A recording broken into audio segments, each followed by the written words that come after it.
नमस्कार दोस्तों, हमारे चैनल में आपका स्वागत है। आज की क्लास में हम लोग पढ़ेंगे मनोविश्लेषण समुदाय। देखिए, जो मनोविश्लेषण समुदाय है बहुत ही ज़्यादा व्यापक संप्रदाय है। इसे हम बहुत ज़्यादा छोटी कक्षा में ख़त्म नहीं कर सकते हैं। इसे पढ़ने के लिए हमें कम से कम 2 से 3 क्लासेस लेनी पड़ेंगी। तो आज की क्लास में हम लोग मनोविश्लेषण समुदाय में जैसे कि मानव मस्तिष्क के जो इन्होंने 3 मन प्रकार बताए हैं, चेतन, अर्धचेतन और अचेतन, इसे पढ़ेंगे। और नेक्स्ट क्लास में हम लोग इड, ईडो, हम इस पे चर्चा करेंगे। और जो हमारी लास्ट कक्षा होगी, इनकी तीसरी क्लास होगी, वहाँ पे हम लोग जो इन्होंने दमित इच्छाओं के बारे में बताया, जैसे कि दमन हो गया, दिवा स्वप्न हो गया, इस तरह जो इन्होंने इच्छाओं के बारे में बताया है उस पर चर्चा करेंगे।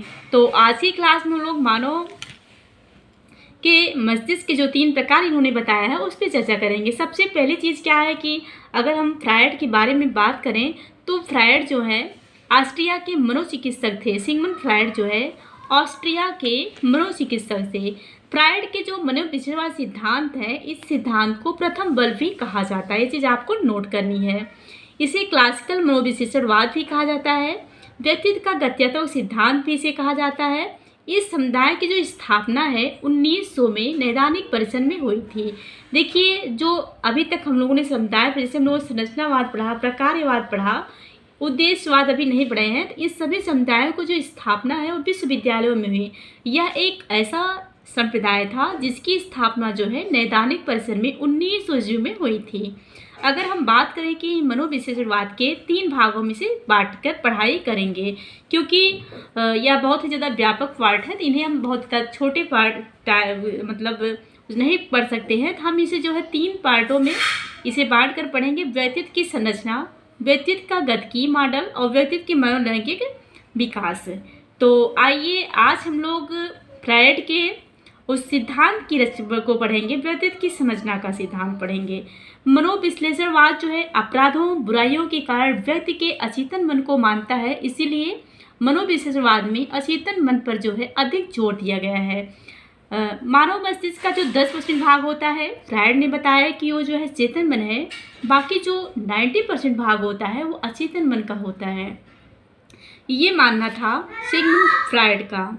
अगर हम बात करें कि सिगमंड फ्रायड ने एक परिभाषा, एक स्टेटमेंट दिया है मानव मस्तिष्क के बारे में कि मानव मस्तिष्क पानी के तैरते एक विशाल हिमखंड के समान है, जिसका बाहर तैरता भाग है 10% है और जो पानी में डूबा हुआ भाग है 90%, यानी कि अचेतन मन है।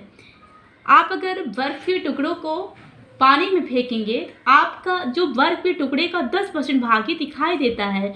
वो जो दिखाई देने वाला भाग है उसे फ्रायड ने चेतन मन माना, और बर्फ के टुकड़े का जो गहराई में धंसा हुआ भाग होता है वो ज़्यादा भाग होता है, उसे उन्होंने 90% भाग, यानी कि मानव मस्तिष्क का जो पार्ट दिखाई दे रहा है, व्यक्ति के व्यक्तित्व का जो मन दिखाई दे रहा है, वह क्या है 10% सिर्फ उसका होता है। बाकी जो है 90% भाग जो होता है उसका दिखाई नहीं देता है।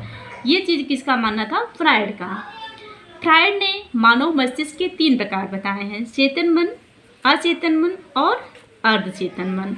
चेतन, अचेतन और अर्धचेतन। हमें यहाँ पे कुछ चीज़ें हैं जो याद रखनी है, जैसे कि आप इनकी डेफिनेशन याद कर सकते हैं जो इन्होंने मानव मस्तिष्क के बारे में दी। तीसरी चीज़ दूसरी क्या याद रखना है, फ्रायड ने मानव मस्तिष्क के कितने प्रकार बताए हैं? 3 प्रकार बताए हैं, चेतन, अचेतन और अर्धचेतन।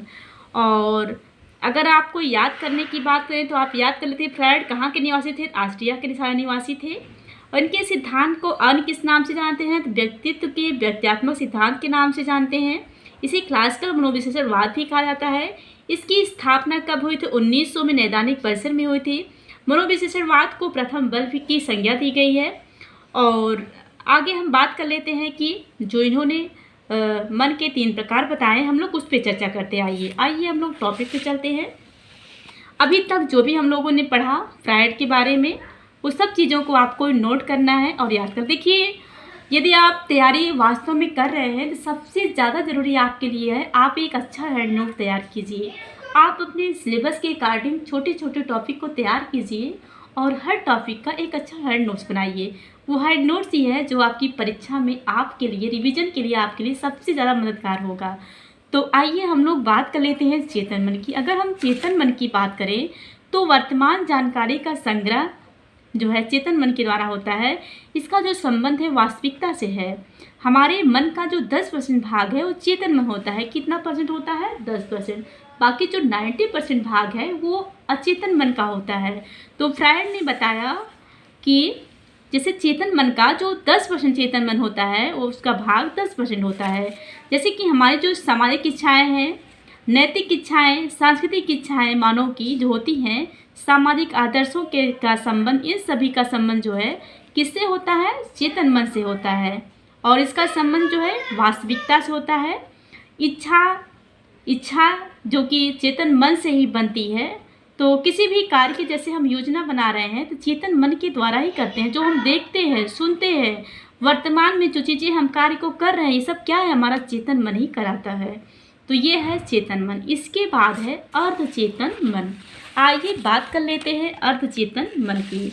अगर हम अर्धचेतन मन की बात करें तो ऐसी जानकारी जो कुछ समय के लिए स्मृति से बाहर हो गई हो लेकिन ज़रूरत पड़ने पर वापस लाई जा सकती है, तो इसे कहते हैं अर्धचेतन मन। जैसे कि हम लोग ऐसा हमारे व्यवहारिक जीवन में होता है, चीज़ों को रख कर के भूल जाते हैं, लेकिन ज़रूरत पड़ने पे हम याद रखते हैं तो हमें याद आती है कि हाँ ये चीज़ हमने यहाँ पे रख दी थी। तो ये क्या है? हमारा अर्धचेतन मन करवाता है। यानी कि जो अर्धचेतन यानी ना तो पूरी तरह चेतन में है और ना ही अचेतन है, यह क्या है? अर्धचेतन।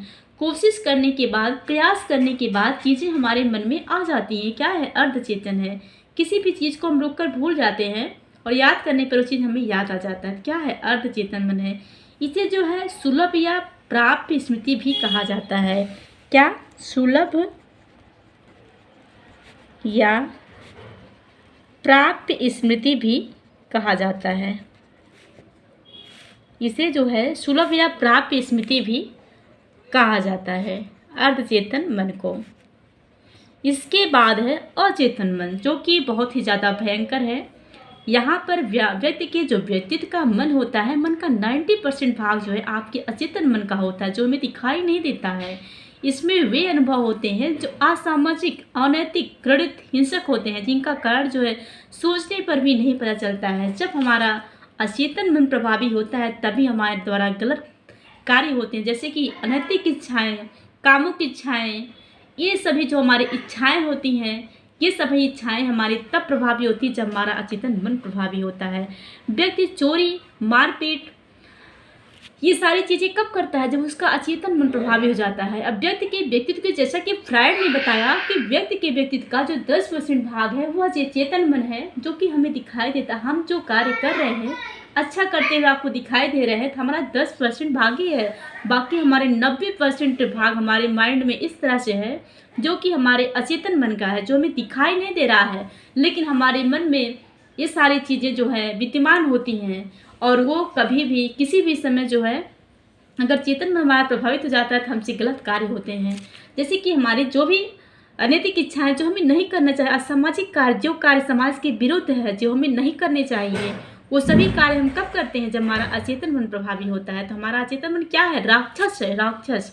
इसे हम राक्षस कह सकते हैं, क्योंकि इसके द्वारा जो भी कार्य, गलत कार्य होते हैं, सभी गलत कार्य जो है इसी मन के द्वारा होता है। जब हमारा अचेतन मन प्रभावी होता है, समाज के द्वारा विरुद्ध जितनी भी असंवैधानिक बातें हैं, जितनी भी असंवैधानिक कार्य हैं, ये सब कार्य हम तभी करते हैं जब हमारा अचेतन मन प्रभावी होता है। तो हम लोगों ने आज की क्लास में फ्रायड के उन सिद्धांतों को पढ़ा, उस मानव मस्तिष्क के उस सिद्धांत को पढ़ा, जहाँ पे फ्रायड ने मानव के मन को बर्फ के उस टिकड़े के समान बताया, जहाँ पे उन्होंने बताया कि मानव मस्तिष्क का जो है बर्फ के टुकड़े के समान है, जो कि जिसका 10% भाग चेतन मन है, बाकी 90% भाग इन्होंने बताया कि अचेतन मन का है। यानी कि आपके राक्षस मन का जो भाग हो 90% है, आपके मन में बहुत सी ऐसी अनैतिक कुरीतियाँ विद्यमान हैं, अनैतिक कार्य हैं जो आप करना चाहते हैं, लेकिन आप जो है करते भी हैं। तो ये सारी चीज़ें क्या है? अचेतन मन के उदाहरण हैं। तो इस तरह से हम लोगों ने पढ़ा चेतन और चेतन मन के। हमें आशा है कि आप सभी जो है हमारे द्वारा दी गई इस व्याख्या से, फ्रायड के द्वारा दिए गए मन के सिद्धांत को जो है बहुत अच्छे से समझ गए होंगे। और मनोविश्लेषणवाद की अगर हम बात करें तो इस पर अभी हम लोग इड, ईगो, सुपर ईगो जो फ्रायड ने बताया है, इस पर भी चर्चा करेंगे। और बहुत ही ज़्यादा ये टॉपिक ऐसा है, अगर आप इसे पढ़ेंगे इसमें एकदम मन लग जाता है। फ्राइड के सिद्धांत को फ्राइड ने इतने अच्छे से मानव की मस्तिष्क की संरचना को इतने अच्छे से बताया है कि आप वहाँ पे अगर देखेंगे तो ये बहुत ही बड़े मनोवैज्ञानिक हैं। अगर इन्हें सही से पढ़ा जाए तो फ्राइड के द्वारा दी गई हम लोगों ने आज जो पढ़ा। और इसके बाद है इनकी बुक्स। देखिए इन्होंने बहुत सी किताबें लिखी हैं। हमने यहाँ पे इनकी 2 इम्पॉर्टेंट किताबों के नाम लिखा है जो आप जो है अपने नोट्स में लिख सकते हैं। साइकोपैथोलॉजी ऑफ एवरीडे लाइफ, ये इनकी पुस्तक है फ्राइड की, ये फ्राइड की पुस्तक है। और इनकी एक पुस्तक है द इंटरप्रेशन ऑफ ड्रीम, ये इनकी दूसरी पुस्तक है। जो पुस्तकें बहुत ज़्यादा इम्पॉर्टेंट होती हैं, बहुत सी पुस्तक इन्होंने लिखी है। हमने यहाँ पे 2 पुस्तकों का विवेचन किया है। और नेक्स्ट क्लास में अगर हमें लगेगा कि हमारी परीक्षा की दृष्टि से आपकी तैयारी, जो आप यूपी टेट की तैयारी कर रहे हैं, आपकी परीक्षा की दृष्टि से अगर इम्पॉर्टेंट कुछ हमें लगेगा तो हम उस बुक का भी जो है परिचय नेक्स्ट क्लास में करेंगे। तो यहाँ पे हमने 2 बुक का नाम लिखा है, आप नोट कर लीजिएगा और मिलते हैं नेक्स्ट क्लास में। थैंक यू दोस्तों।